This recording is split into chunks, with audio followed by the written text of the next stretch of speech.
Iwasan ang pagkain ng processed meat. Sa taong ito, make a commitment sa iyong sarili na iwasan mo as much as possible ang pagkain ng any processed meat.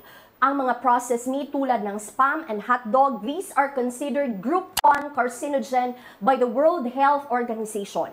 Ibig sabihin na patunayan na po sa maraming pag-aaral at marami ng proof ang nagpapatunay na ang regular po na pagkain ng mga processed meat na ito is linked sa development ng cancer, specifically po colon cancer.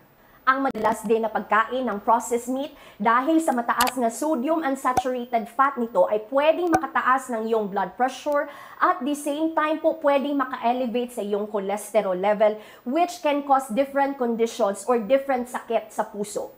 Ang parati ding pagkain ng processed meat, although napaka-convenient na bilhin at i-prepare, ay pwede ding makataas ng risk sa pag-develop ng diabetes by as much as 30%. Gawin mo din na commitment para sa iyo at sa iyong kalusugan na i-limit ang pagbili ng mga fast food dahil alam mo ba na napatunayan na ang mga fast food para makatipid sila and in order to cut costs, kailangan nilang i-reuse ang kanilang oil.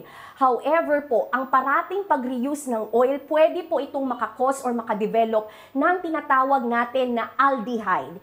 Ang aldehydes po ay hindi maganda para sa iyong kalusugan dahil ito po ay pwedeng maka-increase ng pamamaga sa iyong katawan. It can predispose you sa development ng diabetes at the same time po put you at risk of developing cancer. Kaya naman if gusto mo maging mas malusog ka this 2025, kailangan mo bigyan ng pansin ang iyong pagkain. Every Sunday, pwede kang mag-plot ng iyong menu. This way po maiiwasan natin ang processed and fast food. To simplify your life, pwede kang magkaroon ng uniform na breakfast, uniform na lunch, or uniform na dinner all throughout the week. Ikaw na po ang bahala. At the same time, make sure po na may prutas ka, may nuts ka, at may itlog ka sa iyong kitchen. These are better alternative po as compared to reaching out sa mga processed meat, sa mga canned meat, at the same time po any processed food.